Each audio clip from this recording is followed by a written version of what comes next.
La Fórmula 1 siempre ha sido la cima del automovilismo, el lugar donde los mejores pilotos y equipos buscan la gloria. Pero, ¿y si te dijera que hubo una categoría que no solo le plantó cara, sino que en algunos momentos incluso la superó en espectáculo, competitividad y talento? La kart no era solo una serie de monoplazas en Estados Unidos. Fue un campeonato que desafió las normas, atrajo a leyendas y, por un tiempo, hizo temblar a la mismísima Fórmula 1. Desde circuitos urbanos hasta los óvalos más rápidos del mundo, la kart se convirtió en un verdadero gigante del automovilismo. Pero, ¿cómo nació esta categoría? ¿Por qué se convirtió en una amenaza real para la F1? Y sobre todo, ¿qué la llevó a su declive? Acompáñame en este recorrido por la historia de la kart.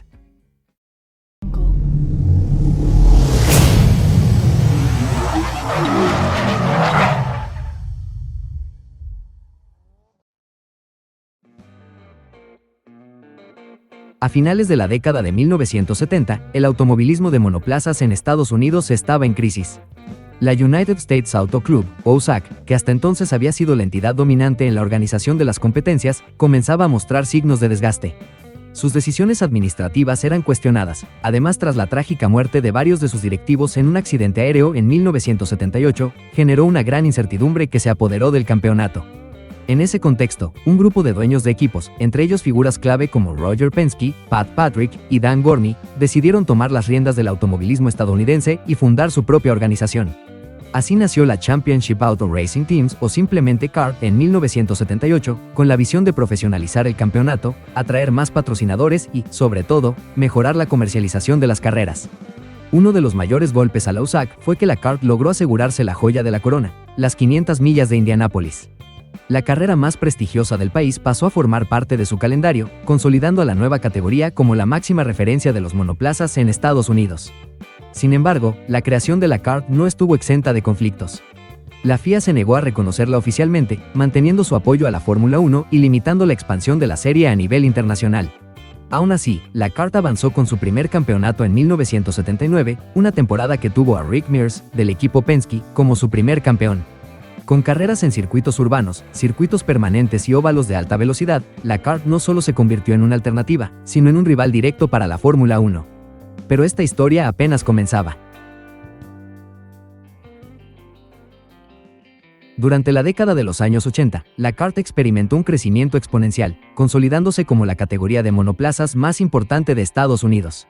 En sus inicios, el campeonato estuvo dominado principalmente por pilotos norteamericanos, reflejando la tradición del automovilismo estadounidense. Sin embargo, a medida que la serie se hacía más popular y competitiva, su atractivo comenzó a trascender fronteras. A diferencia de la Fórmula 1, donde el desempeño de un piloto estaba fuertemente condicionado por el equipo en el que corría, la kart ofrecía una parrilla más equilibrada, con mayores oportunidades para el talento individual. Esto llamó la atención de varios expilotos de F1, quienes encontraron en la kart una segunda oportunidad para brillar. Nombres como Emerson Fittipaldi, Theo Fabi, Roberto Guerrero, Fabricio Barbazza, Eddie Cheever y Stefan Johansson dejaron atrás la categoría reina para competir en un campeonato donde el espectáculo, la competitividad y la variedad de circuitos eran la norma. Además, la categoría se convirtió en cuna de genios aerodinámicos que más tarde llegarían a la máxima categoría, como fue el caso de Adrian Newey, que de la mano de March conquistaron la categoría americana. Pero no solo los pilotos voltearon la mirada hacia la kart. Grandes fabricantes y motoristas comenzaron a interesarse en la serie, viendo su potencial como una alternativa viable a la Fórmula 1. Ford, Chevrolet, Porsche e incluso Honda se sumaron a la competición, aumentando el nivel técnico y comercial del campeonato. El impacto de la kart fue tal que incluso Ferrari consideró seriamente ingresar a la categoría. A mediados de los 80, en plena disputa con la FIA por las restricciones presupuestarias, la marca italiana diseñó y construyó un monoplaza específico para la kart, el Ferrari 637. Aunque nunca compitió oficialmente, el simple hecho de que la escudería evaluara cambiar la Fórmula 1 por la kart demostró el peso que la categoría estaba ganando en el automovilismo mundial.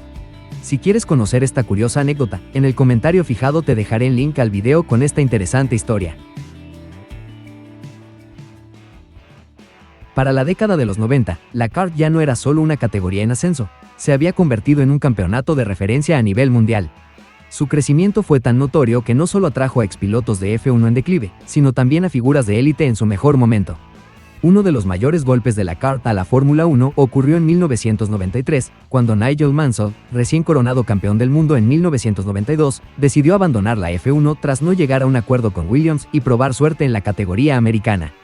En un hito sin precedentes, el británico se proclamó campeón en su primera temporada, convirtiéndose en el primer y único piloto en la historia en ostentar simultáneamente los títulos de la F1 y la kart. El impacto de este logro fue monumental. La prensa y los aficionados comenzaron a comparar seriamente a la kart con la Fórmula 1, e incluso hubo quienes la consideraron superior, argumentando que su competitividad y variedad de circuitos ofrecían un mejor espectáculo. Pero la kart no solo se consolidó con Mansell. En 1993, Roger Penske intentó llevar la rivalidad al siguiente nivel al tentar al mismísimo Ayrton Senna para que compitiera en la serie. Ya que el piloto no había podido firmar con Williams por el veto de Prost, además de considerar tomarse un año sabático, la kart se convirtió en una opción interesante para el tricampeón mundial. Aunque el brasileño finalmente optó por continuar en la Fórmula 1, realizó varios tests con un Penske en el circuito de Fireball Raceway, donde dejó una impresión espectacular. Su breve incursión en la kart encendió aún más el debate sobre el nivel de la categoría y la creciente amenaza que representaba para la F1. Desde Europa, la Fórmula 1 observaba con atención lo que ocurría en Estados Unidos.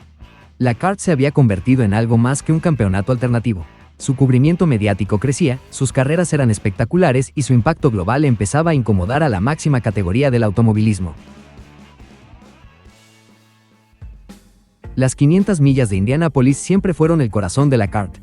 Era la joya de la corona, la carrera que definía legados y atraía la atención del mundo.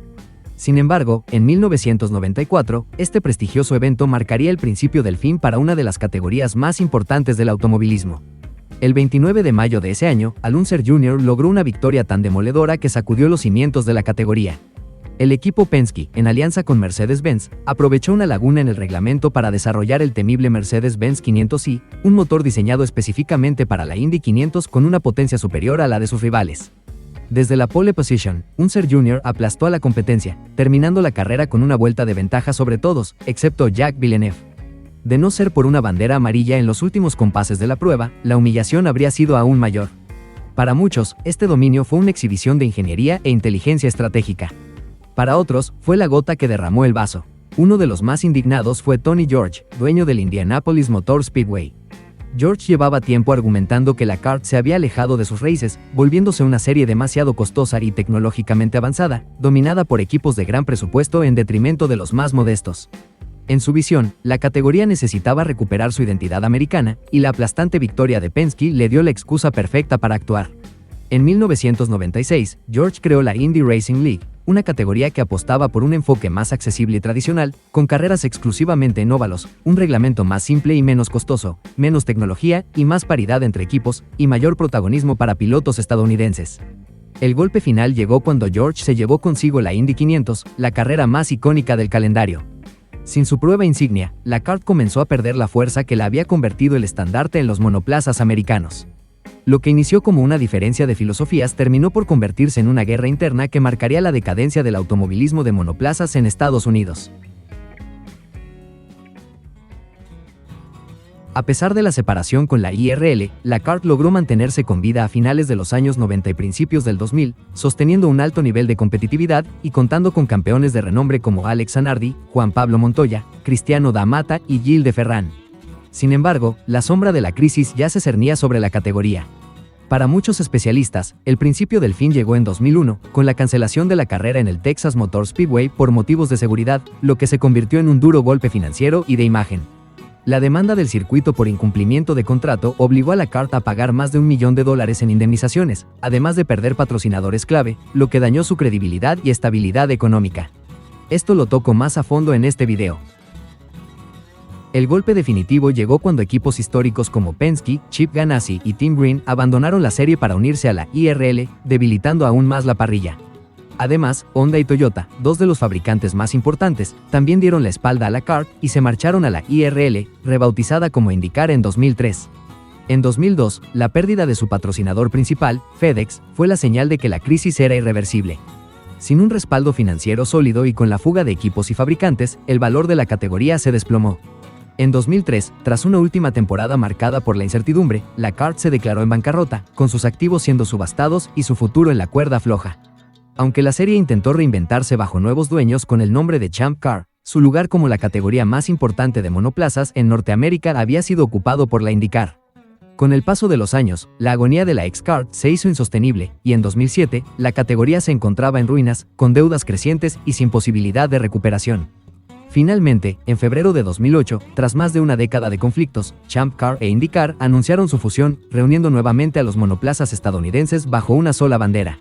Lo que alguna vez fue una de las categorías más prestigiosas del automovilismo mundial quedó reducida a un triste recuerdo de lo que pudo haber sido. La guerra entre la CART y la IRL no tuvo ganadores. Solo dejó como saldo la destrucción de una categoría que en su mejor momento rivalizó con la Fórmula 1. Ahora te pregunto, si la IndyCar nunca se hubiera dividido en 1996, ¿crees que habría superado en popularidad a la Fórmula 1? ¿Y qué pilotos de la época dorada de la CART admirabas más? Déjame tu opinión en los comentarios.